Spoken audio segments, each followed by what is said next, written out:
Way is a nice range, cause I grind through the climb, I invite pain. You'll never hear me, bitch, nah, I don't complain. Just gotta flip the switch and you can go and obtain anything you want, anything you need. Your mind's got the key ingredient, it's belief. Better see with the negativity, but I just slide right by that energy. Even when you feel low, you can still go. Even when you feel slow, you can still go. Even when there's no hope, you can still go. I never answer to no, man, I still go. Go, go, go, go, go, go, go, go, go, go, go, go,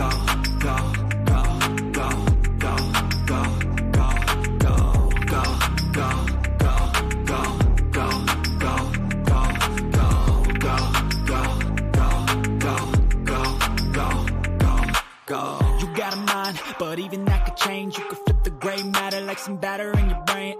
That's why I say, fake it till you make it A. And if you play that game, then you just might make a change. Rearrange all the bad to okay. Take the worst thoughts saying, turn them to a game. Take the best thoughts saying, put them on display. On repeat in your brain till you're feeling no more pain. Never slow yourself down, you can do some more. Push past all the pain and you'll find a door. Open it up and finally explore everything that you thought you could never do before. And even when you feel low, you can still go. Even when you feel slow, you can still go. Even when there's no hope, you can still go. I never answer to no, man, I still go. Go, go, go, go, go, go, go, go, go, go, go, go, go, go, go, go, go. Feel low, you can still go. Even when you feel slow, you can still go. Even when there's no hope, you can still go. I never answer to no, man, I still go.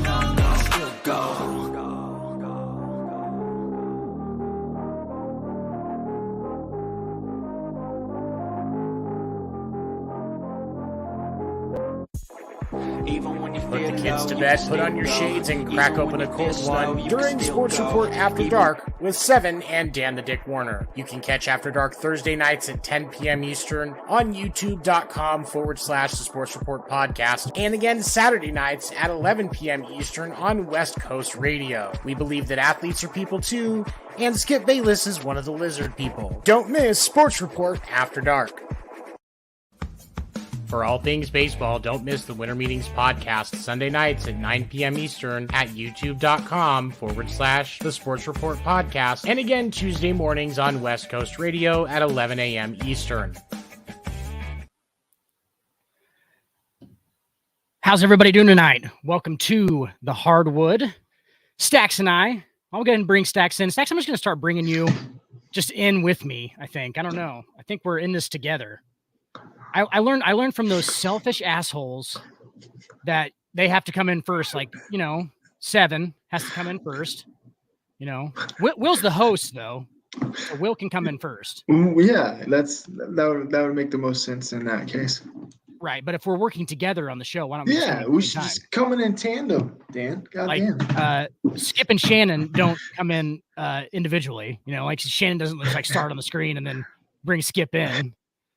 They have a host though too. True. So they do. That's true. Welcome to the Hardwood, everybody. This is a basketball show all about the NBA because me and Stacks are of a dying breed, apparently. In the Midwest of NBA fans, aren't we? Or is that? I would say that's valid. I don't know that many Midwesterns that like it like that during the regular season. That's for sure. There's definitely got to be some though. I mean, yeah, well, there is, but it's just few and far between. I feel like they follow it, but it's almost not as it's just casually, It's almost like they took somebody ugly home from the bar. They just don't want anybody to know, It's like yeah, they still have fun watching it, but they don't want to let anybody know. Yeah, absolutely. They'll flirt with Luka and Giannis and some of those guys, but after that, it's just that's just in the privacy of their own homes. So strange. Is it because basketball is considered it's almost like soccer? Yeah, it's like the American soccer kind of. They think that a lot of guys flop and stuff like that. So it's almost like the wimpy. It's a wimpy sport because it's that wimpy flop. Sport, right? LaFlopper. Yeah, I can't stand to watch that LaFlop. LaFlop. LeBron James and all of his money. Yeah. It's all of his money and his blackness is pretty much what that's a lot of what turns him off. Anyway, I Fair digress. enough. Especially for the Midwesterns. But anyway. This is a exactly This is a basketball show, but Aaron Judge. Big one today. Big one. Coming back to the That's pinstripes. huge.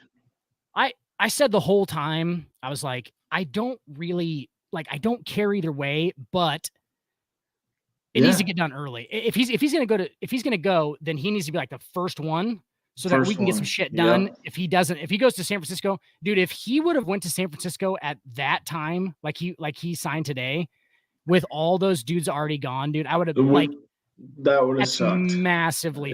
Massively fucking us over. Absolutely, yeah. That would have definitely hurt. So I was glad to see that they got that done, just for for their sakes.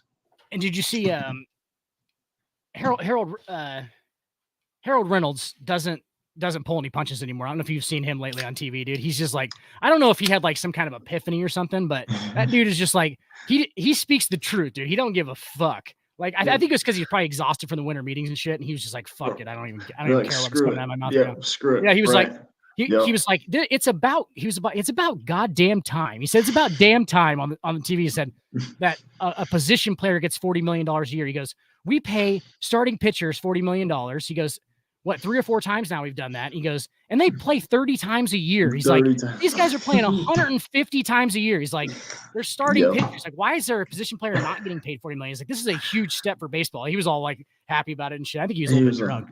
Oh, no doubt. Probably so. Knowing.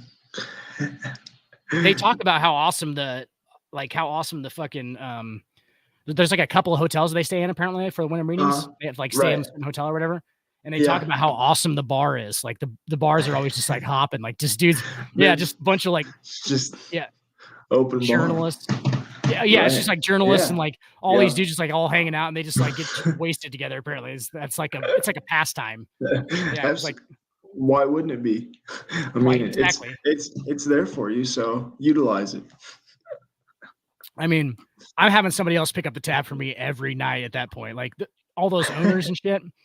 Those guys can afford it. Oh yeah. Well, especially when you're giving them, when you're only leaking the information they want you to leak, it's only fair that they pick up the tab. Dude, and what a fucking the only thing he played better than turning down $213 million before the year was getting $360 million. Was getting 360. Yeah, I was just getting ready to say that. Like, that's just insane that he just had that foresight to be able to be like, okay, here we go. Best contract year that anybody's ever had. I mean, hedge your bets, man. And he did it. Outside of like what LeBron had one every year for a second because he was signing every year for a second. Yes. Right. Yeah. So, which was so heady on his part too. I guess it's interesting because you could say, and it's not, obviously doesn't really count because he only signs the 1-year deal, but 2016 would have been probably the greatest contract year for a player before Judge, though, even though he just does sign the 1-year deals. Like LeBron's 2016 year, that's a pretty good contract year. I think that's a pretty good, like. Absolutely. Yeah, no, that was a solid contract year for them, obviously. And it paid off. So. But I think that Judge leaked a lot. I think Judge purposely made it look like he was flirting with San Francisco the whole time, and like he knew he was gain some leverage. Yeah, gain that leverage, right? Absolutely. Yeah, you got $60 million more. $60 million. Right. Yeah, that's if that's the case, man, that's a smart business move. Congratulations to his team getting that done. Fuck yeah. I mean, they had some, he seems like a smart guy. I mean, obviously his agent's Scott Boras.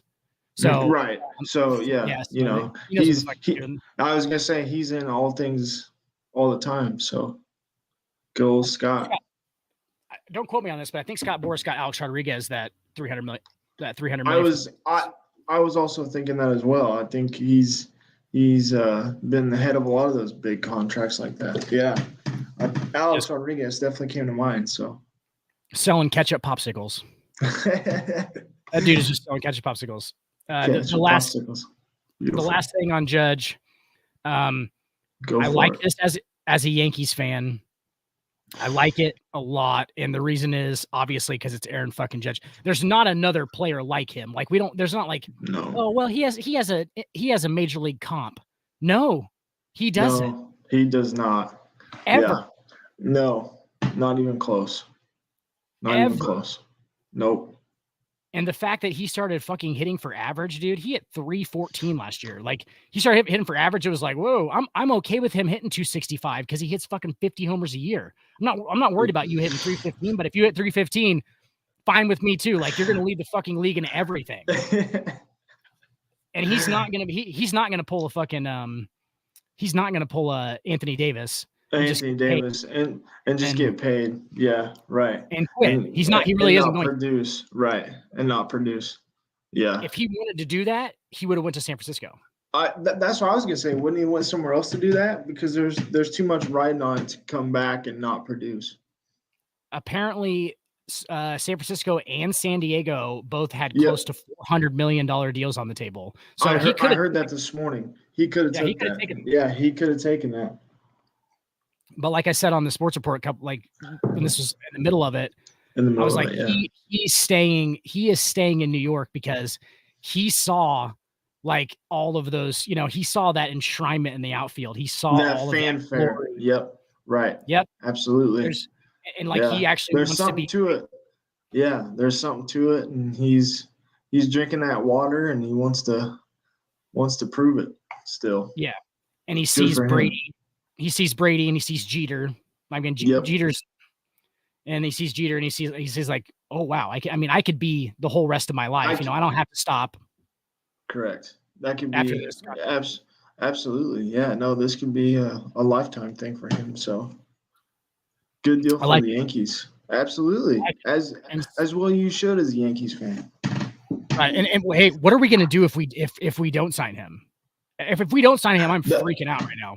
Yeah, well, it's like you alluded to earlier. Like a lot of those guys were gone. I think you might have been a little SOL, honestly, Dan.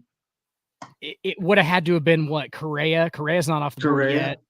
Yeah, and Correa and a starting pitcher, like Carlos Rodon or whatever the fuck. Like, yeah, right. What's that gonna? Yeah, that's not at that same level at all. Not even close. No, not even close. They got the best player in free agency. So and yes, they didn't get him from somebody else. Like it wasn't like they had made a huge splash signing, but correct. Re-signed him, which is a huge deal. Which is huge. Yeah. Because I think a lot of people thought he was out.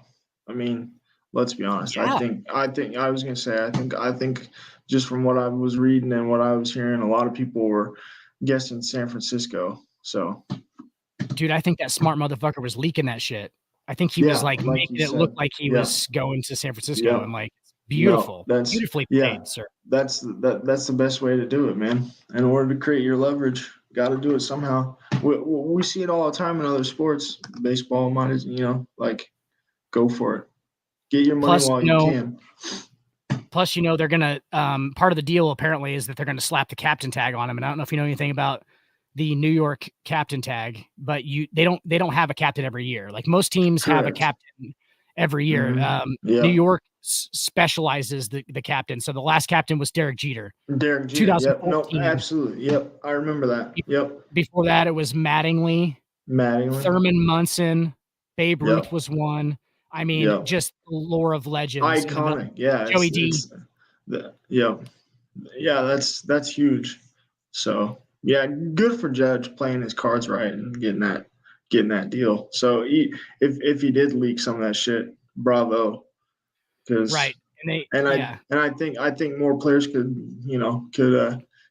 take a page out of his book and continue that down the line. I mean, it's the only way you're going to be able to get that kind of money. I mean, granted it's the Yankees, so it's a little bit different, but still, in order to create yourself some leverage. Right. And after he had the 62 homers and they go to the ALCS and everything. I mean, he didn't play well in the playoffs. It's bank. Yeah, it's bank. Licking his fucking lips, going, it's bank. They have nothing on us. He's like, you have the most leverage that you can. Most leverage as you could ever dream of having. They either give you this, or somebody else is going to give you more. Absolutely. And there's no fucking lose. This is a win all the way around. Win-win situation, no matter how you slice it. Absolutely. Win for you, Aaron. It's a win for me, Scott. It's a win for you, Aaron. It's a win for me, Scott. It's like every scenario is a win for all of us. It's like it doesn't even fucking matter. They're picking petals off the flower, you know? Yeah, I win. One for you, one for me. Yeah, right? I win. I win. Yeah, absolutely. That's good. The chances. Good stuff. It's all wild there, man. All right.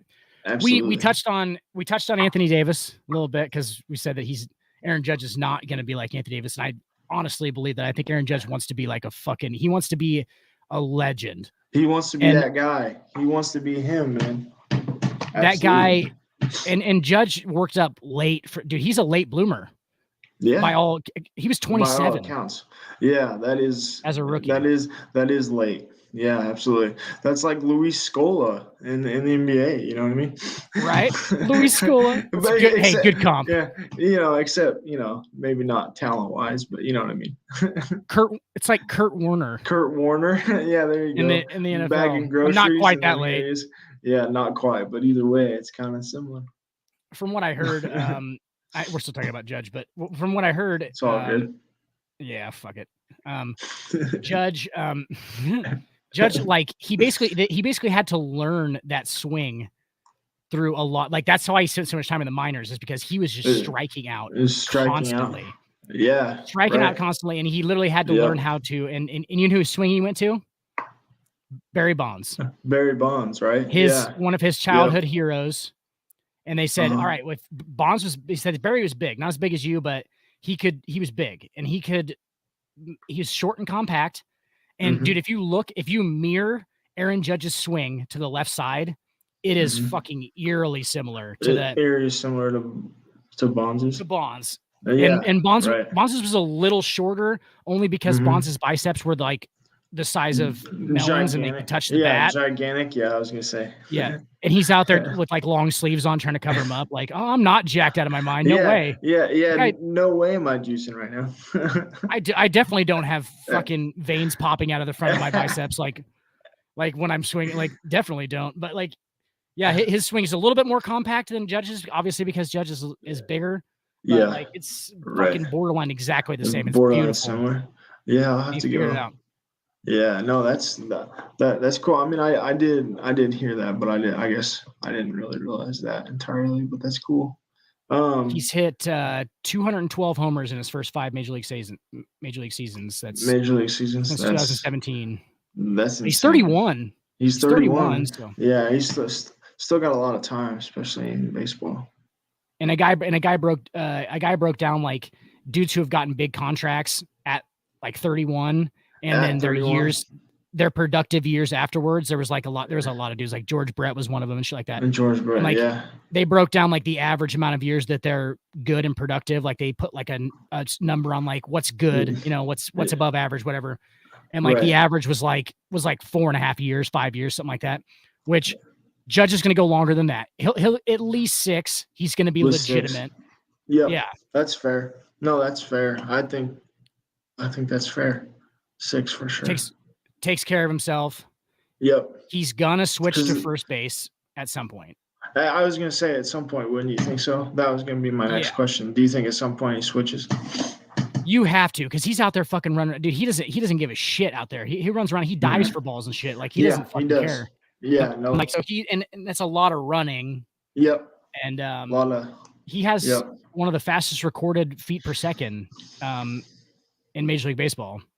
I think was 2000. I think his rookie year when he was stealing a base, he was clocked up there with like the elite speed guys, which is fucking crazy. I was going to say, didn't they, I think they showed something like, it wasn't sports science, but they showed something on ESPN about that. That shit was crazy. Yeah, the guy, his speed. Yeah. Yeah, the guy's a freak athlete. He's an absolute freak. Absolutely. Yeah, he's a monster. That's for sure. Freak athletic. There's that meme going around about his high school stats. You see that? I did not see that. Huh? He averaged. He won a state championship in basketball. He averaged like 28 and 12 for his high school team. And then he was a center. He seems like he'd be like a Aaron Gordon type. He does, doesn't he? Yeah, He just seems like he'd be an Aaron Gordon type. I imagine him as like Al Horford, like young Al Al Horford, Horford. young Al Yeah, Horford. like Ooh, okay. shooting, Yeah, got a good shooting jump little shot. bit. Good jump Yeah. shot. Yeah, there you go. Rebounds, solid, 28-12. Horford was never 28-12, but that's high school. Yeah, not at all. And then he was, for he sure. was a wide receiver on his high school football team. Yep, I think they won a state title. I knew that. Yeah, I knew he was wide receiver. Can you imagine oh my guarding god. that? Oh god, that'd be like trying to guard LeBron probably back to St. Mary, you know? Yeah, like Really? you're one-on-one against him. You have to drop it. You have to drop somebody to him. You have to drop somebody. Yeah, absolutely. Whew, that'd be scary. With his presence, makes it 10-on-11 basically. Like, just with his presence, like, because you have to have two guys on him. There's there's no single cover at all times. At all times, man, that's nuts. Yeah, he's a beast, man.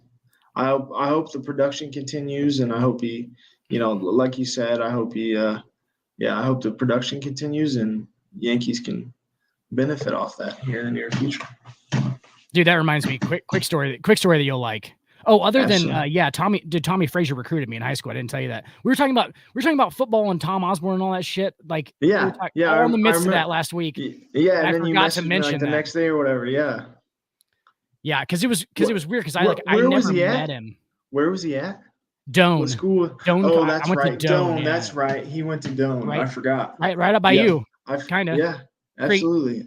Yeah, no, I forgot about. I forgot he was at Doane there for a minute. Yeah. Nebraska fans, earmuffs if you're a Frazier. Earmuffs if you're a Frazier fan. Here comes the cold water. I fucking loved the guy. Honestly, did you? Loved the guy. Absolutely. Yeah, I thought he was fucking cool as shit, dude. But you're not supposed to think that your fucking football coach is cool for one. It's cool. Not a good start. Yeah. Not a good start. It doesn't give you that kind of leader that you need, that you would think you need. He's more like one of the boys, you know. He was, and he was doing some of the college women for sure. I knew that. Oh, no doubt. Well, he always seems sleazy, 100%. So he was doing some of the college women, and anytime there's money involved, count Tommy in. Yeah, and Doane was paying him quite a bit of money just to be Tommy, right? And he's showing up to practices late. I mean, it only lasted for like 3 weeks, so like I didn't actually really it was like it's not like he like stopped by my dorm room and told me goodbye or anything, like it was just like okay, we have a new coach now. But so this coach had to start with players that Tommy recruited or whatever. But talent recognize talent, bro. No, I'm just kidding. No, he. Hey man, that's when Fall City football was good too. So back there in the day. Yeah, back there in the day when you actually had people. So it's weird though because they regularly like make it further than we did in like districts and stuff. I think I don't really know. No, they did. I mean, I was trying to remember when I was there. I think when we were there, like my senior year or something, or my senior year, we lost in the district championship game. So, but then again, that goes back to the talent level too. Talent level is different too. It is. Yeah. I mean, they're the same level of dudes. I mean, maybe it was just because I was a kid, but I felt like like around your time and like, people after you, like, teams were bigger, and now it's just like, kids are fucking puny, dude. I think that's partly because it seems like that, like, it seems like that. What's up, Gene? I saw you on there. Loving it. What's up, buddy? Love Gene. Gene's definitely gonna be on the show because we're gonna have like the greatest show that we've ever had when Gene's on here, because that's what Gene does. Gene comes on. I don't know if you've seen Gene yet. I don't know if you're familiar. I haven't seen Gene. Yeah, I mean, I think he's in the fight chat. So I think he covered for me last night. I had you guys are gonna be yesterday. You guys are gonna be great friends. I had jury duty yesterday, so. You had jury duty yesterday. I got called in. Did you actually sit for jury? I did sit. Wow. Yes, absolutely. So I got in there about like 10 o'clock, 10:30, and I was there till like 6 o'clock. Yeah, it was nuts. So you had to actually go to the trial, like you. I sat in the trial and everything. And I decided the verdict. Yeah, it was absolutely first time I've ever had to do that. It was absolutely crazy.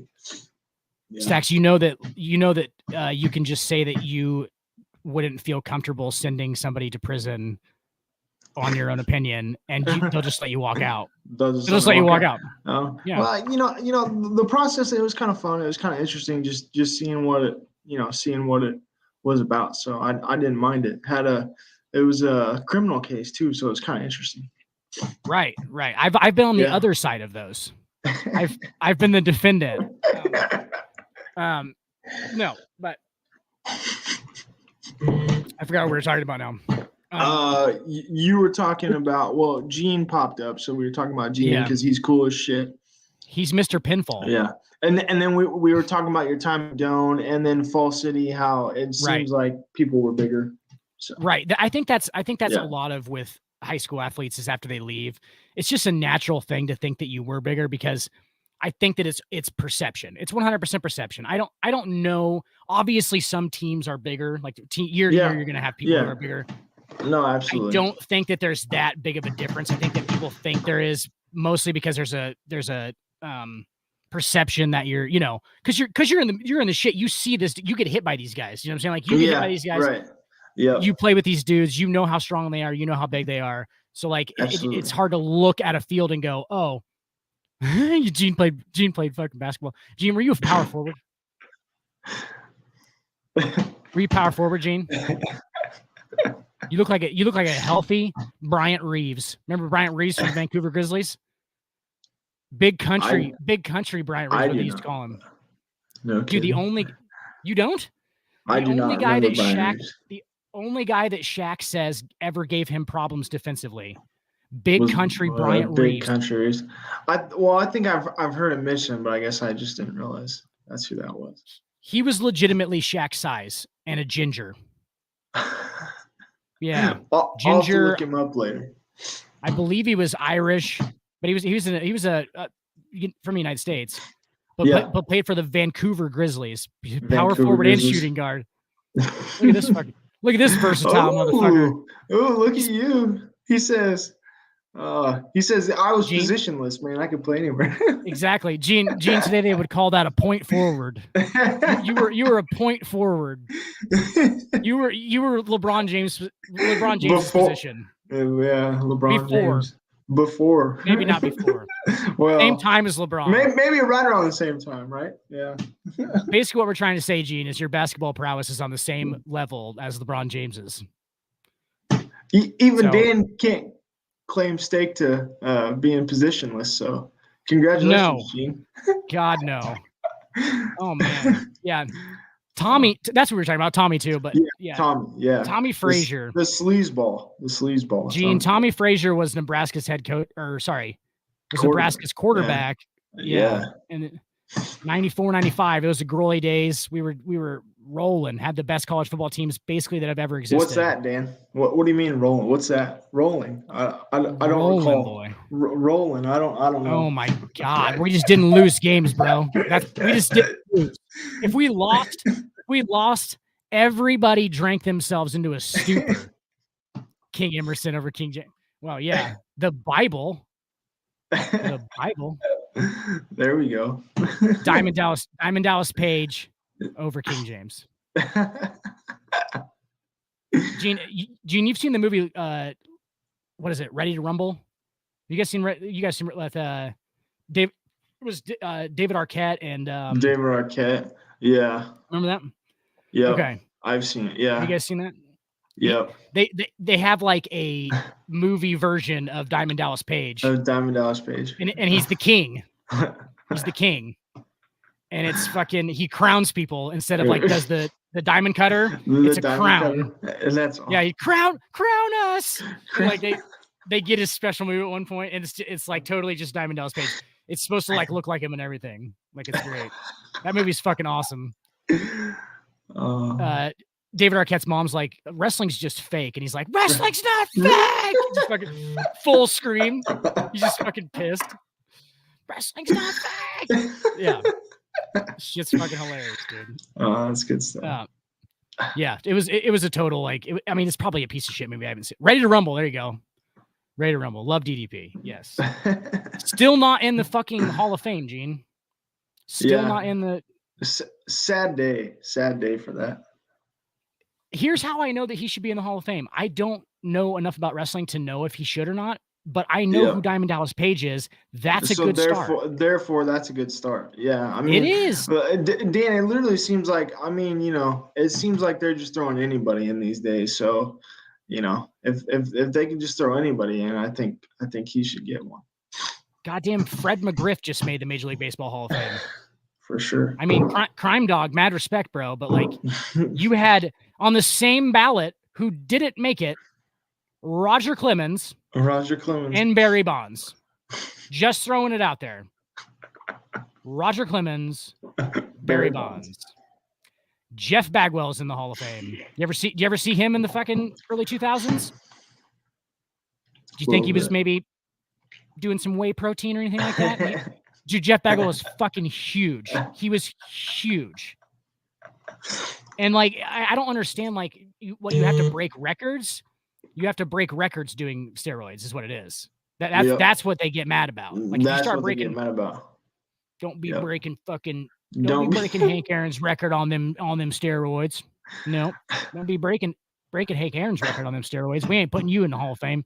What the fuck are you talking? So, I think honestly, if Barry Bonds doesn't have 755, he has a 752. He's in the Hall of Fame because it didn't break the. Yeah, that's fair. I never thought about it like that, but yeah. They just they weren't going to tolerate. I think when he passed Babe Ruth too, and he was just clearly just hitting 73 home run. He hit 73 for one. That's number like past McGuire and Sosa also juicing. Yes, no doubt, 1,000%. Both those dudes. We're just gonna let that go though because they revived baseball in the late 90s after the strike and after people just hated baseball. They were like. McGuire's out there hitting fucking one-hand home runs. Swung like this. That was his whole swing. Yep.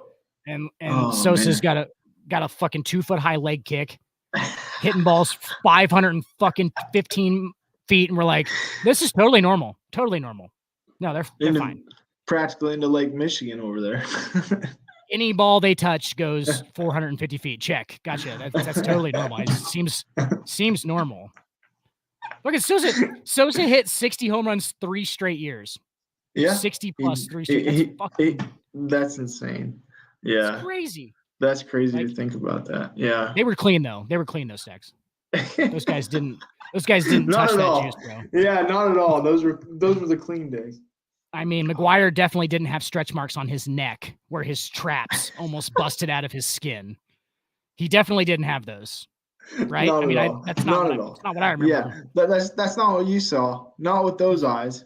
Yeah, he definitely hadn't been doing roids since like the late 80s with Canseco, who just came out and told everybody, like wrote a whole book about it, and everybody was like, no, McGuire's fine. Yeah, like no, cool. He's not. He's cool. He's cool. He revived baseball. Barry Bonds. Do you think like in this day and age people just don't care? I mean, about what? About steroids. I think people care way too much. Yeah, even in this generation of baseball. Yes. Like you think so? Yeah. Yeah. Like you would think that like a logical person would just be like, these are modern day gladiators. Because I don't give a shit, Dan. Like. If they want to juice, like who gives a shit? Exactly. Like why would you like? Who gives a shit? Why are we not just taking it to the team physicians and being like, hey, you could just like, why don't you administer these correctly so they're not having to like 2 dudes who have no idea how to use a syringe are shooting something into each other's butts. It's like, what the fuck is going like they're doing it illegally. They're doing way too much of it. Like they're doing way too much. So it's having bad side effects. I mean, I'm sure a lot of them had fucking anger issues, shit like that. Like correct. Obviously neck fucking stretch marks. But I mean, you can't tell me that like, even some dudes in the NBA haven't done something, right? And then obviously, NFL for sure. And it's like it's just so weird. I mean, I realize it's America's pastime, so it's looked at differently, but it's just like, we don't give a shit in basketball or football, but yet here's baseball and it's like, oh my God, let's burn the house down. Yeah, like baseball and cycling. Apparently fucking Lance Armstrong's like Lance Armstrong's fucking like clean urine is like a Tour thing de that we France. give a shit about. Tour de France. Oh my God, dude. If I'm fucking cycling, if cycling is my sport, take that Live Strong bracelet off, Dan. God damn it. Take it off. I am juicing like a motherfucker. Like I'm Live Strong juicing. That's what my fucking bracelet says. Just Live Strong juicing. Like I'm going to be able to literally move my legs in a circular motion for so long that nobody will ever be able to beat me. It will be like, and dude, Lance Armstrong is a perfect example. He is. Steroids don't make you, unless you want to build bulk, steroids don't build bulk. Steroids literally, Absolutely. and Tony got fucking killed for this on a fucking reel. I don't know if it's like the most watched reel that Tony's ever, or I have ever been in, but I don't really say anything. But Tony's talking about how Barry Bonds, about like, he's like, steroids basically just like repair muscle fiber more quickly. Fiber. That really is all they do. And yes, they make you fucking stronger and shit. Like if you use them correctly, it's duh. But absolutely. Like with Lance Armstrong, that's all it did for him. Like it just like instead of his muscle fibers having to repair themselves by themselves, he just sped up the process and he was like back at it. Made it faster. Yeah, no, it's just I've just always found that weird that like, you know, I mean, granted it makes sense, but it's just one of those things where it's like, you know, in football we don't give a shit. And I know basketball players are using something. Dude, LeBron, I don't honestly say LeBron, but the hyperbolic chambers and all that shit, you know, everything Kobe was doing. I mean, yeah, I have a theory that LeBron has like a secret Mexican laboratory where he has like he pays like hundreds of thousands of dollars a year for these people to like basically just try and figure out. He's working on his body, you know, Yeah. You know, and they have all of his like DNA and everything and how his body will interact with his drugs. All they do is test him. Because he just has all this fucking money and it's like, why not? Like if it's going to prolong me. I mean, what? He's like 38, 39 now. So. Yeah, he'll be 38. He'll be 38, right? Yeah, that's what I thought. 80. He was born in 83, so he'll be 38 in 30. No, he'd be 38, I think, in December. Yeah. It's December 31st, I believe. Yeah, that makes sense. I'm pretty sure too. Yep, but I couldn't remember if it was 38 or 39. But either way, he should have been born in 30. He should have been born in 84, but he was born on December 31st of 83. So that's. Right, that makes sense. Yep. Yeah. That makes sense. Anyway, he's old as fuck for the NBA. Yeah, he is. Chris Paul. You can't tell me Chris Paul is not doing something either. That's a good segue, actually, because he's rejuvenated his career a little bit, and so it makes you wonder. It does, and and he's injured all the time, which biggest. And it's helped him because he's been healthy late. I mean, granted, you know, now obviously age is catching up because it always does. But I mean, I'm just saying, like he's had a run. So after all these, you know, injury-riddled seasons, like last few years, man, he's been healthy as a horse. Oklahoma City year, oh my God, you know. And biggest side effect, unfortunately, when they are not even used incorrectly, it's just basically like I mean, when you do steroids, your muscles and your tendons don't grow with, you know, like it's not for repairing muscle and tendon, so that tends to be the issue a lot, like. David Boston guy, you're probably too young to remember. Went to Ohio State. He was a wide receiver in the NFL for the Cardinals. This is around 2004, 2005 area. My favorite wide receiver, right? And I figure out he's 6'4", about 245, 250 pounds, plays for the Chargers, plays wide receiver. Ran a 4.3 40-yard dash at 250 pounds. That's when HGH was not it was legal. It was not. Yeah, it was not illegal or tested legal in the NFL. So he's openly doing it. There's an awesome fucking Sports Illustrated article about it, and shows some pictures of him where you're like, "Whoa, bro! Like, holy shit! Back up a little bit." Back up, because everything was getting bigger. Like his head was getting rounder and bigger, and like everything, like he was basically just like becoming a big like. Instead of like getting stronger, it was like or more ripped. It was like everything was just basically getting bigger. Like it was like just bigger, just massive. Yeah, massive, dude. Holy shit! He just straight green mushroomed it from Mario. Just fucking. I'll have to search that. That's interesting. David Boston, but he ended up. Point is, he ended up fucking had to quit the NFL. His whole career was over because 1 year comes out at 265 pounds, playing wide receiver, fierce, bro. Jesus like Christ. For a year, he's a beast. for a year, he's a beast. For right? a year, he's a beast. Yeah. And then comes out off season, training camp, plants on a fucking route, on a post route, tears his Achilles tendon, breaks it in half, goes through all of the rehab to come back, probably still doing HGH, comes back next year. No doubt. Juiced as he's ever been, looking like fucking like nice Hulk from the Marvel movies, just walking around fucking just signing autographs, can't even fucking like lift his hand up to his fucking face and shit. And what's he do?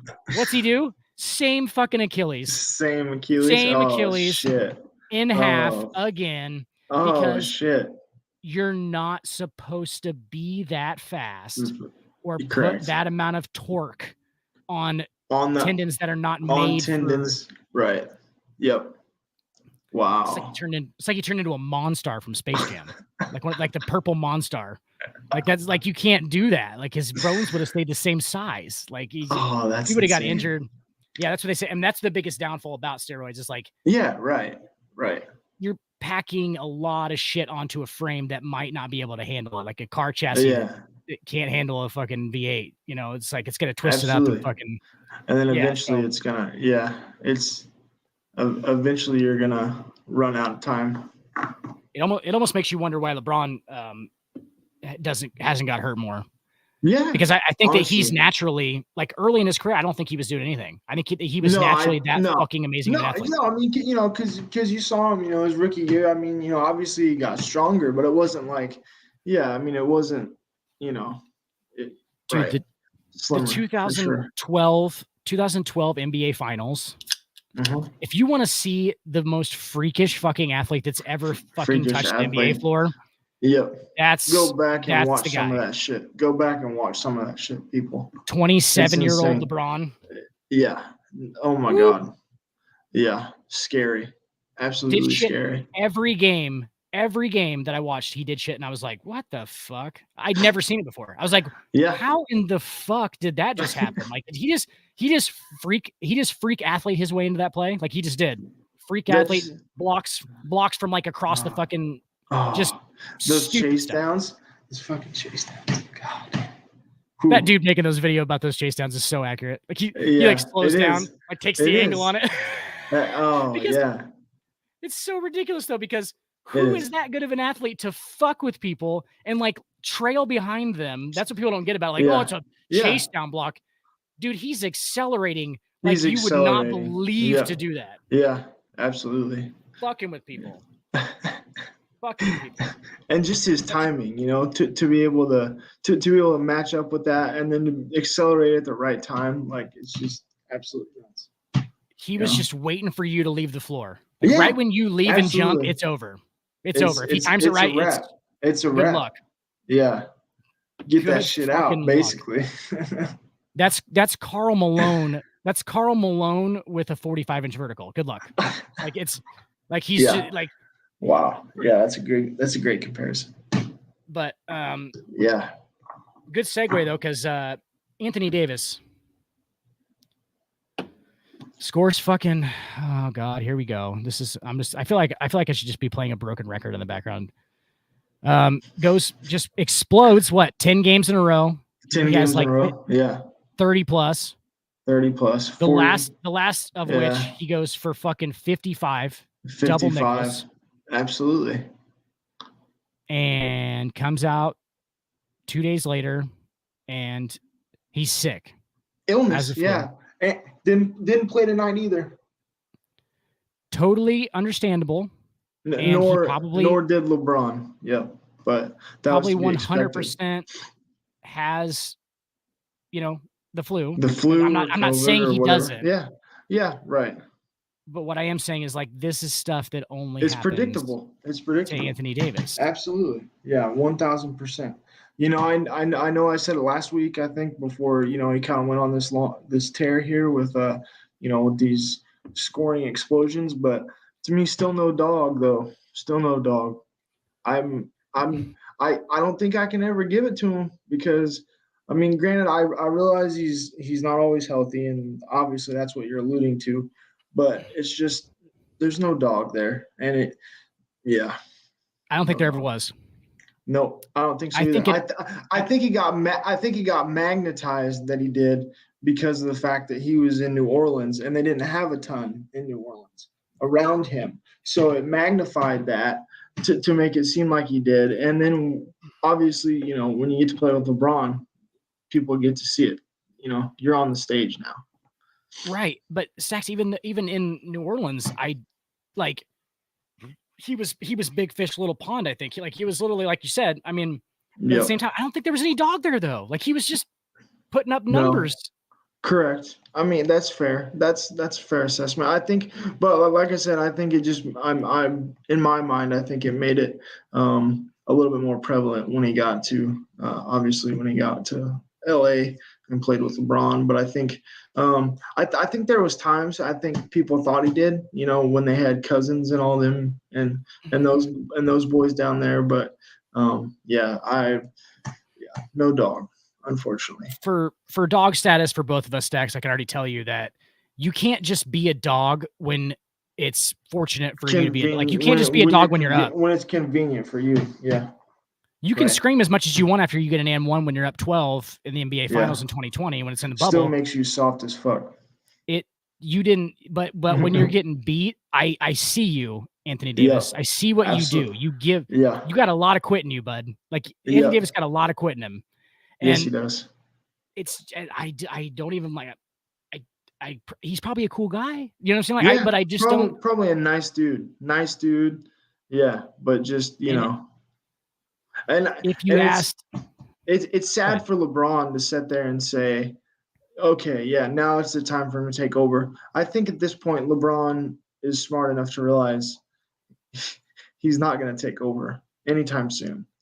So, bro, if we got LeBron like drunk in a bar and we got like an honest good hour conversation with him, or like he's telling us that slipped him some truth serum or something, he'd tell us. Well, obviously we're gonna roofie him. I mean, if we have LeBron in a bar, by himself and nobody knows he's there, we're roofing that motherfucker. Oh, no doubt. Don't you guys worry about what we're gonna do with him later. You should worry about it. Mind your own goddamn business. We're definitely getting some answers first. But he would seriously tell. I think he would just tell us to be like, no, it's no. Yeah. Like I know that's not going to be like, yes. Can he take over productivity wise? Yeah, he can take. He can pick up for my 6 points, or not even 6 points. What is he? He's averaging like 27, so like 3.5, 4 points. Right. Or an off night when he has like 22. Or 15. And I don't have to be the guy who constantly fucking is the go-to dude on offense. Like, I don't have to constantly be that guy. Like, yes, he can take some fucking pressure off me, but there ain't no fucking goddamn way that guy's gonna take over as the leader of the team when I'm on it. Like, there's absolutely zero way. And like, I think LeBron wants that. Like Batman. No, absolutely. Yeah. Like his Kyrie. He wants something. I mean, not that they're the same player, but I'm just saying he wants somebody like Kyrie that's going to be able to come in and just say, you know what, LeBron, hang on, I'll carry it for a minute. You know what I'm saying? And he just doesn't have that ability. I mean, yes, productivity wise, I agree with you. He can do that, but to be able to help you and elevate you in a series. Yes. Exactly. There's so many more things that go along with being the guy. And LeBron has always been the guy on every single team that he's on. It's always the guy. I think that secretly he's probably going, fuck, when does this end? Like, when can I just fucking be a 2? Like, I want to be a 2. I want to be a 2. 40. I'm fucking 40. It should be time for him to be a 2 at this point in his career. And nobody is gonna nobody is gonna do that. Like, unless he literally gets traded to fucking, if he gets traded to Phoenix, say Phoenix trades for him hypothetically. Then there is like a combination of 2 guys that are definitely the number 1. That are definitely one. And you can chill. Backseat. You can chill. Yeah. Right. Step up when you need to, play those more clutch minutes when they need you and, win another ring. But, it's sad though, because I feel like LeBron kind of put it on himself a little bit too. He did. With this whole roster and everything, it's just, it's too bad because, you kind of had to see the the forest through the trees there, and he definitely, whether it was just the LA and like the movie scene or whatever the fuck, it's just too bad. Yeah, I think that's what makes him a little bit different than KD. Not that I'm comparing him, but KD's all about that ball, and he is. And LeBron is, LeBron's about that ball, but it's a little bit different now because it's way different because way different. KD is strictly about the ball. Absolutely. And there's so many different elements to LeBron's thing. I think that you can have the dog in you just naturally, like when you're born, right? Like Pat Bev had the dog. Pat Bev had a dog in him. That motherfucker probably is raised by dogs, right? Like that's the only thing that motherfucker has. He ain't got no game, but he's got some dog. Got some dog in him, right? So like exactly, that's the only thing he has. That's why it's the only thing he has. It's only thing prominent. Absolutely. Yep. I don't know if LeBron James probably originally had dog, and then became LeBron James, and in Miami. Got fucking some kind of like Yep. I think it probably even happened in high school where like everybody was like just sucking on his wiener the whole time, talking about how fucking great he was. Absolutely. And he probably went, well, I don't need to have the dog anymore because I'm just like fucking so much better than everybody else. Yeah, because I'm a phenom. Then he came to the NBA and he started getting beat, and he started listening to these motherfuckers talking about how he was getting beat. And the dog came back, and the dog went, "Hey, let me outside again, motherfucker. Let me outside." And that's when he brought it back, and that becomes 2012. Yeah, that becomes 2012 and on. 12. Yep, absolutely. Dirk Nowitzki, you could say that Dirk Nowitzki directly let the dog out of the cage. Yes, absolutely. I was just getting ready to say that. Yep. Dirk Nowitzki is opener, is breaker of chains. Absolutely. Thanks, Dirk. He is breaker of chains. Absolutely, 1,000%. Thanks, Dirk. In general, just thanks. Just in general for your career, man. You're magnificent and you're one of a kind, and we appreciate your style of play. Thank you, Dirk. Dog. Yes. Motherfucker has some dog in him. 1,000%. Yes. If there's one guy, absolutely. They used to talk about how he's such a nice dude. He's such a nice dude off the court. Yeah. Right. And just a fucking dog, like on the court. Like he will fucking talk shit, elbow you in the face. Absolutely. It don't fucking matter. He's going down with it. And he'll get his ass kicked by every guy on the fucking floor. Like every dude is bigger than him and fucking stronger and probably more athletic than he is. And he doesn't give a flying barking. Fuck. Nope. Hitting jumpers, fucking barking at people's faces, doesn't give a shit. Like, I'm surprised he didn't get punched one time, but I mean, he almost did. But yeah. Dog, but I don't think LeBron had that though. I don't think LeBron had that after his high school shit, because it was like, oh, you're the greatest at, like, you're the phenom. You're the fucking chosen one. You're already there. You're Jordan already. You're the chosen one. You're Jordan already, man. Yeah. Says a lot about LeBron James' personality that he was able to kind of rein that in. Overcome that. Can you imagine that? Like, I can't fucking imagine that. At that age too, like, I mean, just think of where you were at that age, and it's just like, holy shit, like that got placed on his shoulders, and it's just like, for him to go on and be able to do the things he's done with that on him is just, it's remarkable. I mean, probability wise, for any career, LeBron should have got caught with a hooker at this point. You know what I'm saying? Like, he's got caught killing a hooker, or like beating one up. That too, professionally and personally, at some point there's a slip up. It's like Tiger Woods. Yes, and Tiger once the cat was out of the bag, no pun intended, was just like, dude, I've written letters to Tiger Woods on Facebook. You should, I'll send you one later. But like, I asked to be his DD. I've asked to like I want to be his driver, like his driver. But like, yeah, he's just fucking, dude, the guy, I love the dude to death. He was one of my childhood heroes. I mean, him and Jordan were like kind of hand in hand. Right there. A little bit later. Tiger was kind of our time. For sure. But just fell the fuck apart. His wife's chasing him around with a 9-iron. He's all fucking loaded up on fucking Adderall and poor dude. Running into trees and shit, man. Oh, hitting trees. Poor fella. Hitting trees. Yeah. Cheating like he has relationships, not just having sex with these women. Not just I was gonna say ongoing, like 12 separate relationships at the same time. A, not the best move, but B, recognizes skill. Because I mean, How in the fuck do you pull that off? Like, you got to be fucking pretty like invested in what you're doing every day and every minute of every day to like maintain 12 relationships all at the same time. And Dan, it's that Kevin Gates song. He's got 2 phones. Oh yes, I think Tiger. That's the fucking hilarious part. Tiger didn't give a fuck so much. Like, he thought he was on such a different fucking astronomical level that he just used the same phone. He was leaving voicemails that started with, "Hey, it's Tiger." Like, that dude was just thought he was fucking invincible, bro. Like, he didn't give a fuck. No. He didn't give a fuck. Have you seen the fucking documentary where there's the call girls from Vegas talking about, like, they clearly fucked Tiger. They don't say that, but like they say, like, yes, we obviously were like his escort girls. They fucked Tiger.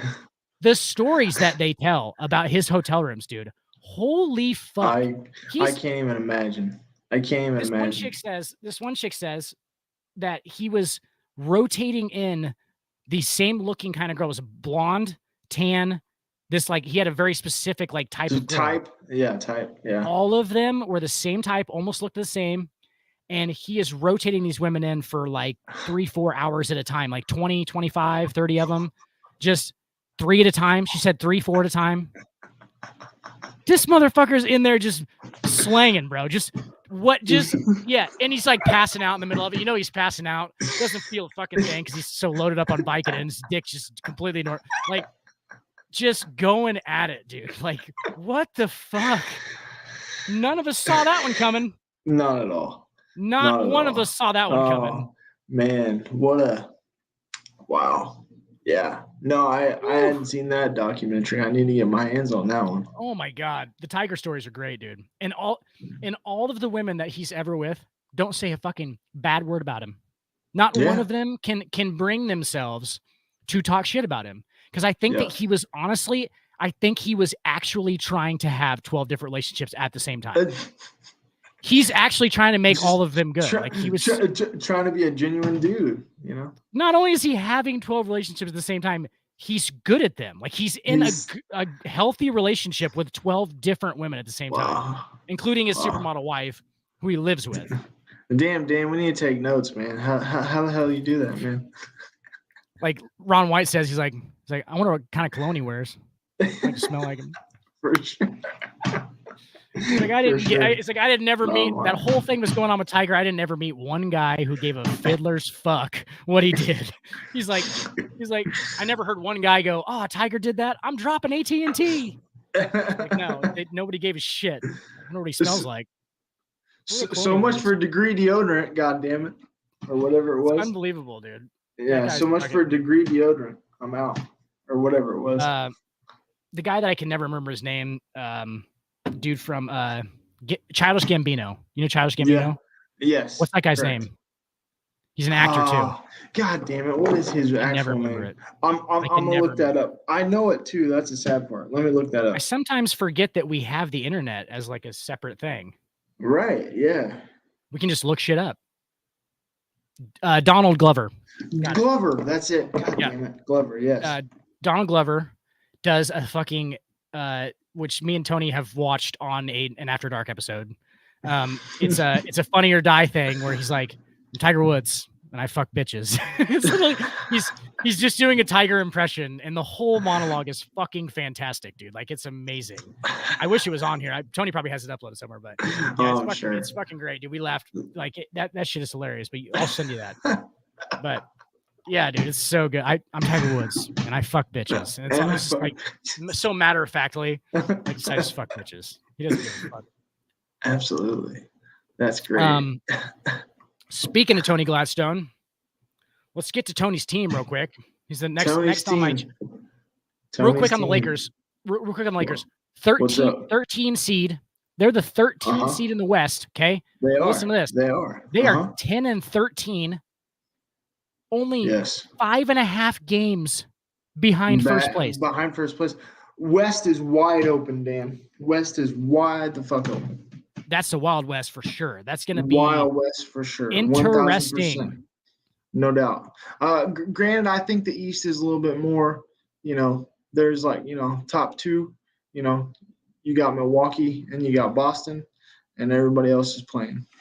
Well, yeah, in the East, 12 and a half games separate 13th place and first. So you're looking at like that's a big difference. That's a big The gap. East is top heavy, dominant, and the West is the wide open one. It's almost the reverse of what has happened. You know, like usually in the West, there's like it's usually the East. Yeah, it used to be the East, and now it's flip flopped. Absolutely weird, right? Yeah, so, no doubt. There was that little note, but yeah, the Phoenix Suns. The Phoenix Suns, and Tony made a fucking really interesting suggestion about this, and he's Tony, so sometimes he doesn't really know what he's talking about. But he said that no, he made this is an interesting suggestion. What if LeBron James? It's not going to happen.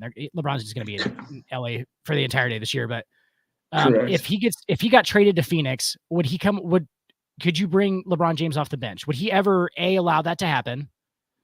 Or it's because stylistically and from a strategy standpoint, not a bad idea. I was going to say, it sounds pretty good, right? Yeah. He's the best sixth man in the league. He's the best sixth man in the league, period. He's the best sixth man probably ever. Yeah. Well, yeah, that too. At this age. At this age, ever. But no, I don't think he comes off the bench, obviously, because he's with his boy Chrissy Paul. So I don't think that would be the case. But not to say that I wouldn't love to see that. I think at some point, honestly, Dan, like at some point, we're going to have that conversation about him being a sixth man at some point. Don't you think? At some point in his career? At some point. Because I think what's going to happen. I think what's going to happen is he'll place it. He'll be the sixth man on a team, but he'll still start. So what they'll do is he'll be the first sub. It'll be like that James Harden type thing. Or I'm trying to think of who it was where you play like the first, James Harden would like come in after like the first 2 minutes, basically. The reverse of that. So like he'll start, and then like 3 minutes in, they'll sub in their actual starter that they want to start. Yep. And then he'll come in with the second. He'll come back in with the second unit. Yeah. 7 to 8 minutes or some shit like that. Yeah, absolutely. Yep. No, that's fair. I never thought about it like that. But yeah, he deserves the honorary start, like Cal Ripken in his final fucking All-Star game. He does. So he should deserve the honorary start the rest of his. And I don't think any coach is going to make him not do that, because it's not like if he's still playing and they know that LeBron James is still a shell of LeBron James, he's still better than Markieff Morris. Yeah. Yes. Fair. But the only way I could actually see him doing something like that out of selflessness is if he's playing on his kid's team, wherever that may be. Is in his starting spot. Yeah. He'll go to the bench. He'll go to the bench. That's what I was wanting to get at, was that would be the only way I would see him doing something like that. Yep. Speaking of fucking Bronny James fucking Jr., god damn. Did you see his high school? I just like randomly went by this video of him and another guy at their high school game. Yeah. Dunking it pregame. Yep. And I was like, good. When did Bronny James get like daddy hops? Because that dude can fucking fly. Yeah, he did. It's definitely been a progression. It seems like. Granted, I haven't watched everything, but it definitely seems like he's leaps and bounds from where he was. He's training like a motherfucker. No doubt. Especially with that. Are you kidding me? I mean, you got the world at your fingertips. He's definitely driven to be. I mean, you have his name. Mm-hmm. You're good at basketball. Why you're gonna naturally just like you like it. He likes it. For a time though, I didn't know if he was like all the way invested, but that's Bryce. Oh, that was Bryce. Well, yeah, Bryce, the younger one, is the one that's not. Bronny was the one that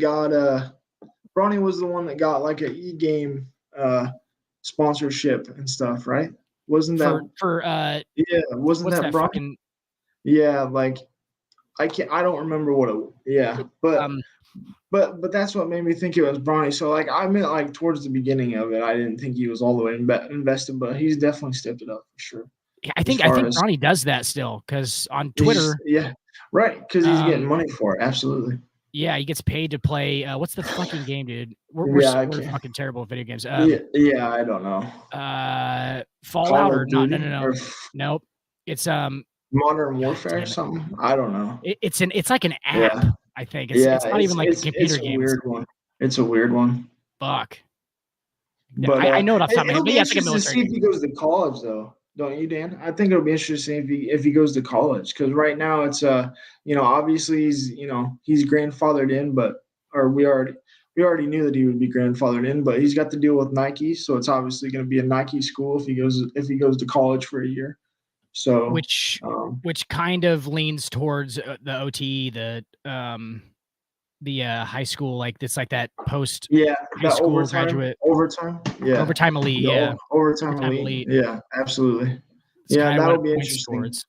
Yeah, but because... no, definitely. I've seen some highlights of him, and like I said at the beginning, I wasn't quite sure, but that was when he was a bit younger, and I know that the younger one, Bryce, I know he's not all the way there, but I kind of thought that with Bronny there for a while, but he's definitely stepped it up. So, like you said, when you got the name, you got those genes. Those genes, you I was clearly have those genes. Put them to good use. Yeah, absolutely. Yeah, use them. LeBron just should have skipped the whole process and just married Brittany Griner, and they should have just done the whole thing. Oh my God, could you imagine that, baby? Holy fuck! Abracadabra, Victor Wembanyama. Is that what happened? People are like, is that what fucking happened? Like, no, that's not what happened. Yes. Yeah. Well, we were talking about it though, Dan. At some point a story's gonna come out, so you never know. Oh, it's got to. I mean, there's already been shit leaked about like. So here's what I gather. We're gonna start talking about some shit that's so far off topic. Here's what I've heard happens in the James household, and I think that a lot of other people have heard this too. Savannah James, LeBron James' wife, gets 100% okay. She gets to literally vet anybody that LeBron is going to sleep with outside of her. She gets complete vet process to meet them, everything. Do weird, like that's weird, dude. That's fucking craziness. But like, how crazy is their life though at that point? Like, how, you know what I'm saying? Like, if they're doing things like that to like stay in a happy marriage, good for them, dude. Yeah, straight up. That's amazing, isn't it? Like, if that's what it takes, congratulations. If that is true, what a woman, Savannah. Like, seriously, like, what a woman. Yeah, because she understands. She understands she understands the pedestal and the and the prominence, and not only that, like, look at her life. Where would she be right now otherwise? Yes, I mean, obviously he has given her these, and I'm not even saying that, like, I don't probably think that LeBron James thinks that he needs to fuck other women. You know what I'm saying? But like, it's probably on a basis of like, if it's gonna happen, she would rather know about it. Yeah, absolutely. He's gonna run across her, and they're gonna do, they'll be thorough about it. So props to them. And it also would make you, and I can't even like imagine put myself in LeBron James's fucking shoes, but it would make you at least step back and think about, you know what I'm saying? Like, oh yeah, no, I can totally do this, but do I want to? Yeah. She's got to get vetted by, and like, and then they have the conversation, and it's like an actual whole process that's like, okay, well, do I really want to do this or not? And if at the end of it, he's like, yeah, I still want to do it. She's probably like, okay. And if he's like, she's probably like, okay, well then not. And that's the end of it. What a life! I mean, what a life! What a fucking weird life, right? What a life! What a life that would be! What a life! God, what a life, LeBron! Your wife's just vetting your bitches for you, right? For you to have separate Tiger Woods relationships with, he gets to okay all of them. LeBron's just fucking. Oh man, it's just craziness. It's just craziness. Yeah. Anyway, that's nuts to think about. I told Tony we're going to talk about his team. Let's do it. He's not even watching anyway, so fuck him. But, no, Devin Booker. I don't believe you, Devin Booker. So I say every time, I don't believe you until you show me that you're playoffs, Devin. Playoffs, Devin. I'm like a fucking toddler testing his parent. Yep. I'm just going, I don't think you're gonna fucking hit me. I don't think you're gonna fucking hit me, Devin. You gonna hit me? I'm just throwing my blocks at his head. Come on, you gonna hit me? Yeah. Devin, I don't think you're gonna fucking do it, pussy. And like, that's what I am with Devin Booker right now. I don't think he's gonna do it. I don't think you're gonna do it, Devin. What are you gonna do? You gonna win that fucking title? Show me. Playoffs, Dan, is when it matters. Playoffs? Playoffs. Show me Yeah. playoffs. Right. Playoffs. Yeah. Show me Yep. Devin Booker. Show me whole fucking team, by the way. Chris Dude, Paul, you're not DeAndre fucking Ayton's showing you right now. Dude, I remember when Seven was dog shitting on DeAndre Ayton here during the offseason a little bit when I was on one of your shows. DeAndre Ayton is fucking coming for everybody who said anything about him last year. I love DeAndre. I've I always love DeAndre Ayton. Love DeAndre been Ayton, in his man. fucking corner. Absolutely. And Yep. Tony seems to think he plays fucking soft, which I don't actually see. No, I don't see that. So, I mean, maybe I just need to be more, readily educated by Seven's knowledge, but I don't see that. No. You have to, I think that what Seven's not factoring in is that this is the NBA now. DeAndre Ayton plays as physical as you can fucking possibly play for a 5 in the NBA right now. Yeah, I was going to say, within the confines of today's game, he is as physical as it gets. Yeah, he's aggressive and as physical as he can be without becoming a problem. Like he would become a problem if he was any more aggressive at this point, because it's ticky-tack, dude. Like, it is ticky-tack. It's how the game changed. 1,000%. Yep. I'm fine with it because I still like watching it. Like, I don't give a fuck. Yeah. No I get the whole thing with the refs and everything, and the flopping and right. Gene and I were talking about. I don't know if you saw the show, but like Gene and I were talking. You were working. Gene and I were talking about fucking football, soccer, and like that fucking flopping shit. That stuff's been going on forever, dude. And the better you can do it, the more it's believable. It benefits your team. Yeah, the more it benefits your team. So why not do it? Why not do it? You're gaining yourself an advantage. Yeah. With LeBron, we were just talking about LaFlop. He fucking act like he gets fouled all the time. Dude. The flopper. Yeah. He's doing it on purpose, you idiots. Yeah. Do you think that people are actually hurting LeBron James? Because that's what it sounds like you're saying. They're not fucking even giving him a scratch. He's doing it on purpose. He's doing it on purpose so that the refs will be in his pocket. Yes. 1,000%. Guys, come on. Yeah. I know that didn't used to be a fucking thing in the 90s because you just played it out. And if you don't think LeBron James could fucking play it out in the 90s, he could play it out. I think that we probably have a different conversation. Yeah, I was gonna say let's not even talk about it real quick because he could play it out. He could play it out. Totally. That physicality. Yeah. He doesn't have to use it as much.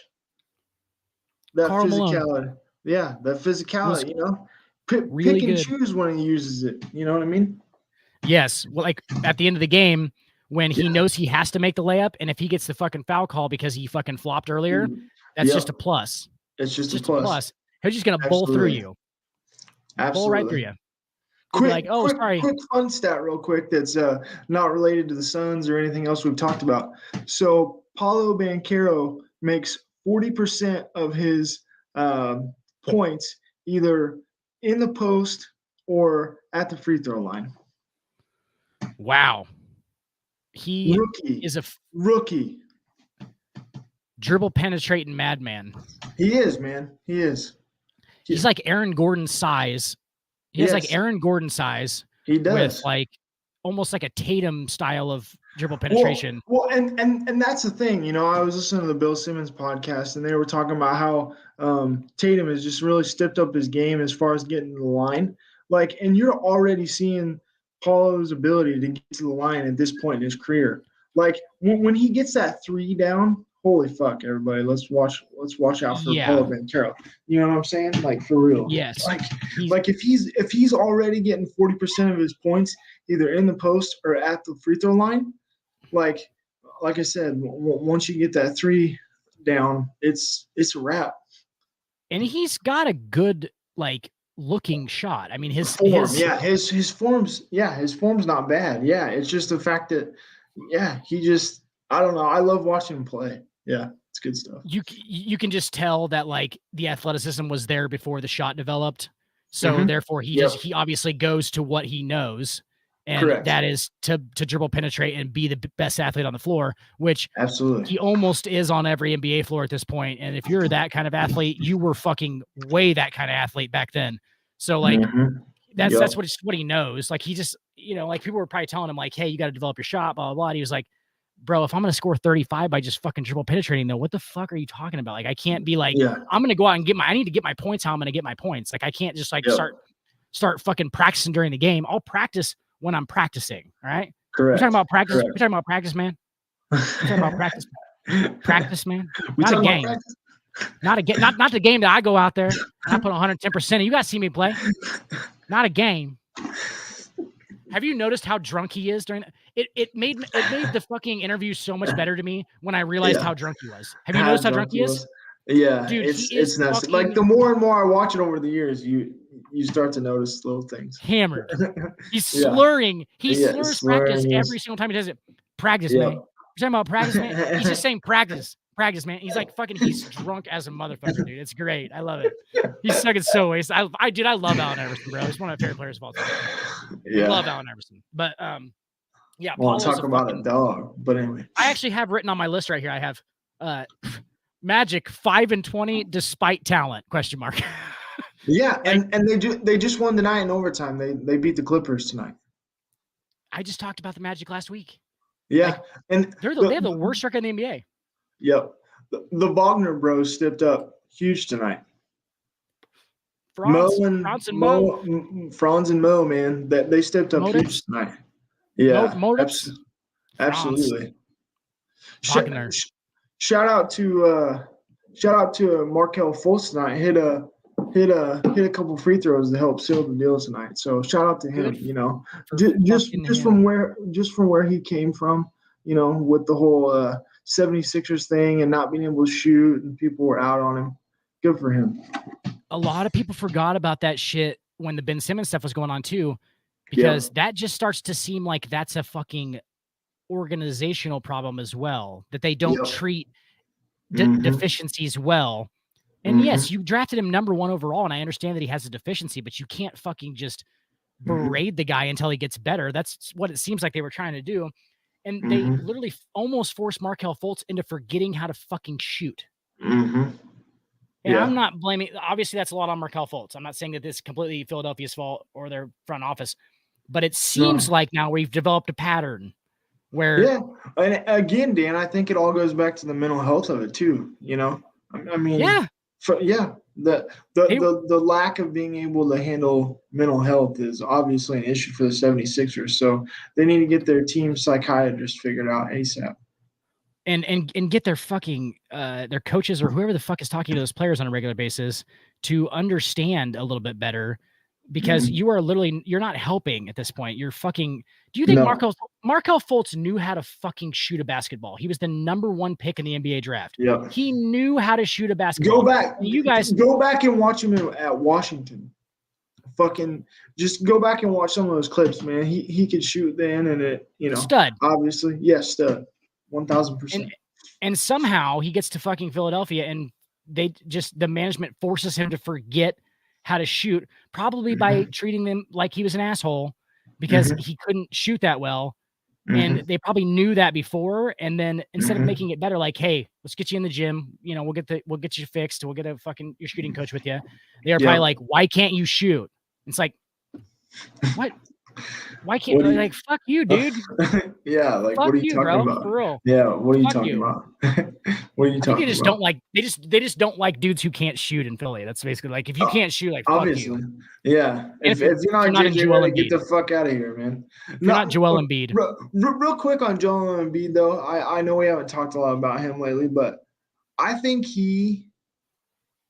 don't think people like Joel Embiid, and I think Joel Embiid is an asshole. I know that people don't like Joel Embiid. Yes. I don't think he's an asshole, dude. I think he's a sarcastic prick. I think there's a little bit of a difference. I think he's very sarcastic. I think that he kind of thinks that he's a lot smarter than he makes the common smart guy mistake and thinking he's the smartest guy in the room all the time. Smartest dude in the room. Yeah. Yeah, he does. And like in his position, how can you blame him? Because fair. These motherfuckers talking shit to him don't have fucking 8 million fucking Instagram followers, do they? No, they do not. You're the smartest guy in the room when you're doing that. But is it? I don't know, man. Like, is it I mean, I'm not saying Joel Embiid's not talented. I'm not saying he's not their best player. I'm not saying he's not good. I'm just saying is his mentality and just his personality is that a downfall of the 76ers? Of course it's a downfall because if you're looking at basketball or any sport from a GM's perspective, you don't want your players to have personality. You want your players to be robotic. You want your players to be in the gym all the time, not say anything, shut the fuck up, play basketball. Honestly, that's what you want, because that equates to wins faster. Shut up and dribble, Dan. Right. That equates to wins faster if you're a GM, right? I mean, it does. It does. But that's not going to happen. And the good GMs understand that obviously these are people who have their own opinions. And like Joel Embiid happens to be very outspoken about his. And he does. The motherfucker is from Cameroon, bro. He didn't exactly grow up in the most advantageous of environments. All right. So that chip on his shoulder is big. And it's even bigger than he is. It's even bigger than he is. It is. And but honestly, I mean, I'm just saying, like, I just don't know if they'll ever get over that hump to win the championship with him. It's absolutely to answer your question, it's absolutely a downfall. Yeah, I just, I've always kind of thought that, and we've never really talked about it, so I just brought it up tonight. But yeah, I mean, you look off. I mean, you look what he did to Ben Simmons. I think Ben Simmons could have used a little bit more TLC in his time there. And obviously he kind of threw him under the bus, and he hasn't done James Harden any favors either. I don't know if you saw that report. I mean, granted, it's not really that big a deal. Everybody plays with everybody during the summer, but I did see that James Harden was doing some pickup ball with some of the Rockets young dudes over the summer. So Jalen Green and those boys, I saw that. Jalen Green and those boys, yeah. So I mean, it just makes you wonder, like, if you think if you're tight, I mean, yeah, it's great to show me clips during the off season and training camp when him and Harden are shooting around, but does that equate to chemistry on the court? I'm going to say probably not. So yeah, it's just too bad, because I'd really like to see James Harden get a ring here. So do you think the Embiid thing is about him? I think, and this is my guess, and this is totally just a guess, but from what I've gathered, I think it's almost that Joel has his own group of friends. He has his own social circle that he hangs out. I don't think he hangs out. Whoever they are. Yeah, whoever they are. Does he talk to anybody in the NBA? Like, I mean, literally, like, this is the generation of, buddy, right? Like, you go to the Olympics, you go to the All-Star game, you get, you make connections and you make a team that way. And it's like, what, you don't hear anything about Joel Embiid being tight with somebody. Exactly. I think that's what happens is those guys get there and they think like, they think it's supposed to be this one thing. Like, oh, he's the star player. Like, he's supposed to embrace all of us, be the leader, blah, blah. Right. And I don't think that Joel Embiid backs that up, and that's just his personality. I don't think that he does it. And they kind of takes him back a little bit, They're like, oh, whoa. Oh, like shit. There's actually a reason Jimmy Butler left. Oh, shit. Right. He comes to practice, I bet. Mm-hmm. He practices hard, communicates with them, does whatever the fuck he wants. There's no personal talk, probably. Very rarely does he ever have small talk with anybody, most likely. Rare. Yeah. Comes out, does his job, and then when he leaves, and those guys are like going out to clubs and shit, because they are like, these are friends and stuff. They don't have clubs, doing whatever the fuck they want. No doubt. He's not ever there with any of them. Absolutely. He doesn't talk to any of them. None of them probably have they have his number, but they don't ever fucking talk to him because he's not interested. And that's such a weird thing though, right? Because like, I am totally fine with Joel Embiid being like that. Like that's his job. I'm fine with it. Yeah. Can you win like that in a team sport where?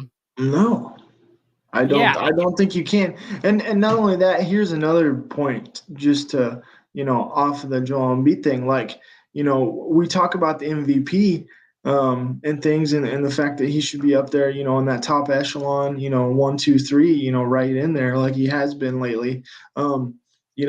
Is it also kind of how he portrays himself to the media that also hurts him as well? Media gets a vote on that.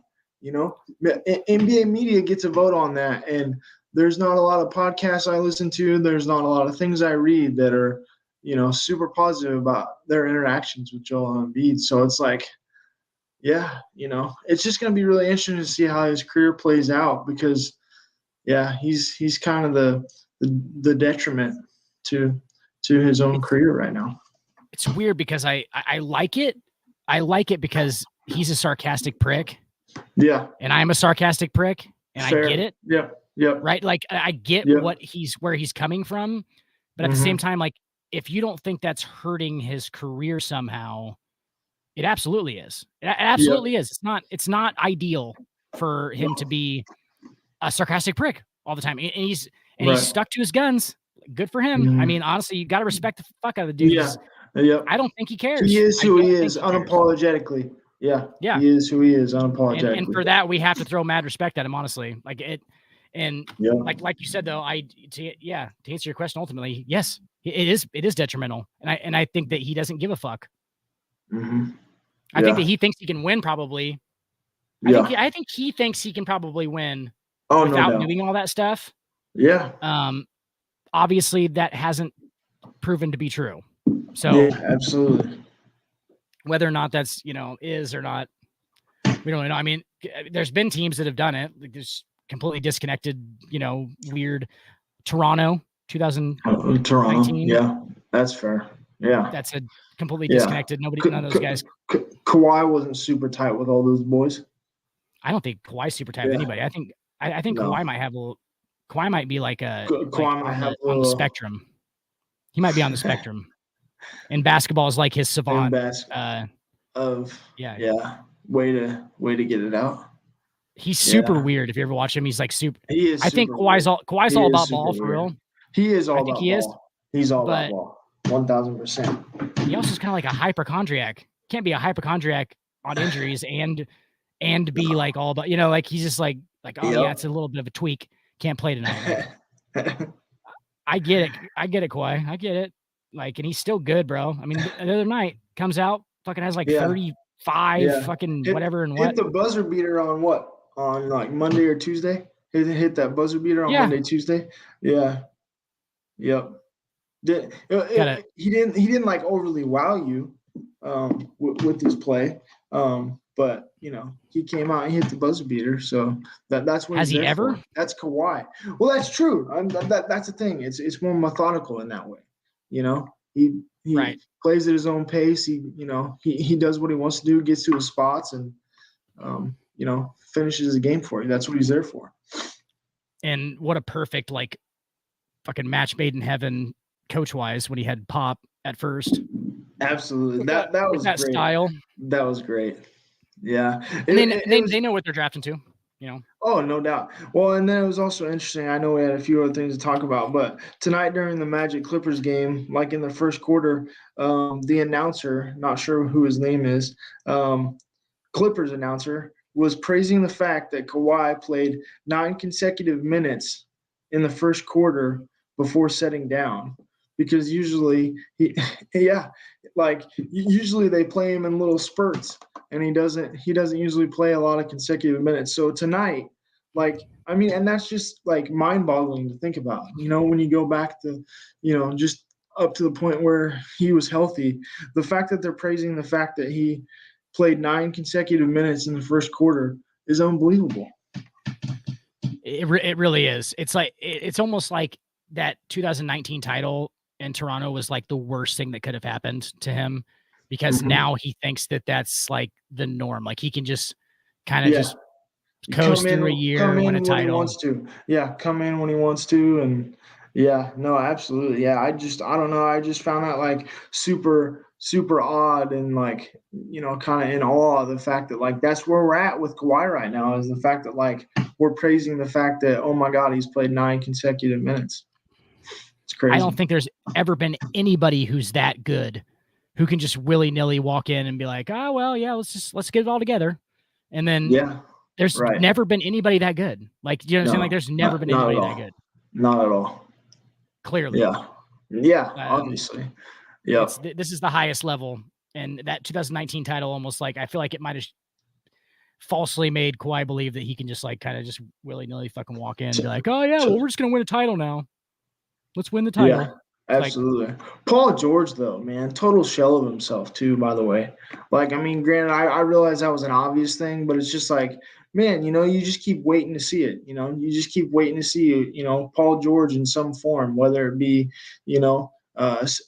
semi OKC Paul George, or because you're obviously not going to see Pacer Paul George. Those days are gone. But I mean, glimpses of that maybe, like 50% of that, 35% of that. But I mean, it's just like, holy shit, I mean, you look back, the Clippers have got to be like, damn, we gave up how much? Right. Yeah, exactly. You put us into a long-term hindrance with your presence. And absolutely. Some of that fucking Kawhi shit's rubbing off on Paul George. I don't care. Well, yeah, I mean, I was going to say too, it's not just PG it's not just Paul George, also Kawhi too. I mean, it's just, wow. But I remember back when they did that, I'm like, oh, this is fantastic. Like, they're going to be right in there. And then, but who would have thought, who would have thought that they would have this kind of look? It seems like. Kind of makes me pissed that we missed out on like several good Western Conference series. Yes. Where those guys were just like not around. And everybody's like, are they really hurt? Or are they just like still resting from the regular season? Like, don't you rest during the regular season to play the postseason? Not rest the whole regular season and then rest in an important playoff series. That's not how it works. Right. Either play in the regular season and get hurt in the playoffs, or fucking don't play in the regular season and play every goddamn minute in the playoffs, which is the way it should be, honestly. Right? Because that's when it matters anyway. I think that 19 title gave Kawhi the false sense maybe that he could do that, and it gave him the false, or not the false sense that he would just kind of give up. He was like, I have he has three titles now with, he had 2 with San Antonio, and then he has one with Toronto. I think he was like, that's a wrap. I'm good. I got my money. I'm, solidified. You think so? Yeah. Yeah, I think that he kind of gave up. I think he quit. I'm just gonna go chill. I'm just gonna go chill in San Diego with my family, and it's been real. Collect my checks, and I don't want to do all of that work that I had to do in my first 10 years because that's really hard. And I 100% get it. I 100% get it. Man, but boy, you think about it from the standpoint of just like, back before he got traded to Toronto, like everybody was just kind of mind boggled that like San Antonio would just, so matter of factly just be okay with it. But it's like, damn, that they had to know more in the injury facets of it all to be okay with that. Right. Yeah. It's just, I don't know. I don't know if it's something we'll ever recover it, if I'll ever do like a 30 for 30 on that or whatever, but I'd really love to see that at some point. I would like to see some real Kawhi Leonard interviews where he doesn't think that he has to say, 100% a lot of effort. Did really good tonight. My teammates did good. Like, I want to see some real Kawhi Leonard. I want to see Kawhi, like actual Kawhi. I want to see him actually as a person because I've never seen it. Not laughing once. Kawhi. That's what you want to see, right? You want to see him smile. Yes. Yeah. You want to see that kind of. Yeah. He's like Mike Winchell from fucking Friday Night Lights. Get Mike Winchell to crack a goddamn smile. There it is. Trying to get him to laugh the whole time. Y'all want to win? Put Booby in. Y'all want to win? Put Booby in. For sure. All right, buddy. You got anything to end it? Yeah, real quick. If you're a Kyrie fan, obviously, if you saw, Nike is cutting ties. I just copped a pair of Kyrie 5s for $67 the other day. So really, yes. So get in on that because I love shoes. Get in on that, and it's on Nike.com right now. But they're definitely going fast. But I caught me a pair before they get $67, man, for some Kyries. Like the Ron White thing. I'm never buying Nike again because of what Kawhi said. Never gonna buy anything Nike again. I'm not. I'm done. It's a wrap. Nike jersey. Yeah. I'm gonna keep all the Nike stuff that I have, but no more Nike. For sure. Yeah. Right. Yeah. No more. This is it. Like I've capped myself. I make my stand on anti-Semitic comments by a guy who has no idea what the fuck he's talking about. That's where I draw the line. That's where I draw the line. Nike hates Jews too, by the way. Hates them. Yeah, hates them. You took absolutely hates the Jews too. You took too long, Hates it. Nike, because that guy clearly hates Jews, and he clearly knows what he's talking about. Not to mention the fact that you got children working in your sweatshop right now to make your apparel, but that's neither here nor there. Jump off the fucking roof because it's a nightmare in that place. Like, they have nets around the outside of your factories. Boy, we thought COVID was bad. I can't imagine the type of shit that pops up in those factories. Anybody who's like on a high horse at Nike is like, oh, Kyrie needs to go. Has never been to China. Has never, not once been to China to one of those factories and went, oh boy, we're doing this. Okay. This is how we operate. Okay. So Kyrie's actually probably a pretty good guy, huh? Because we're pieces of shit, right? Now, are we pieces of shit now? Yes. Yeah. We're the biggest pieces of shit. Let's reevaluate ourselves here. Let's look in the mirror for 5 seconds. My piece of shit scale just fucking went from like this big, like it's way up here now. Like I'm way up here. Yeah. Find a bathroom in your room, Nike. All you guys who work for Nike, Phil, find a bathroom. Come on, Phil. Find a bathroom. Come on, Phil Knight. One of your 18 bathrooms in your house, Phil Knight. One of the 18 that you have that you don't even know about half of them. Even though the fact you only use 3 anyway. Walk into one of them and look into the gigantic porcelain covered mirror you have on the wall and take a deep look into that fucking mirror and then tell me that you would fucking cut Kyrie Irving again. Absolutely. They picked up Ja too in replacement. Saw that today. Ja's gonna be getting he's gonna reap the benefits of oh man, of Nike's Kyrie's loss. Yeah, Nike's trajectory is really going down, huh? Trading out Kyrie for Ja. Yep, absolutely. Trading out the better product.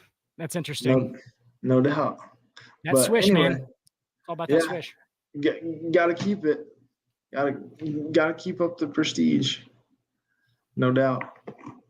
Good show, buddy. Yeah, absolutely. Also, watch the Magic, people. Watch Paulo Banchero. Watch those young dudes. Yeah. They're 5 and 20. Yeah, you see it on the screen. 20. Yeah. Don't pay attention to that. Just ignore the record and just watch them ball. They're Bull tonight had like 19, dude. Went off, dude. Crazy talented.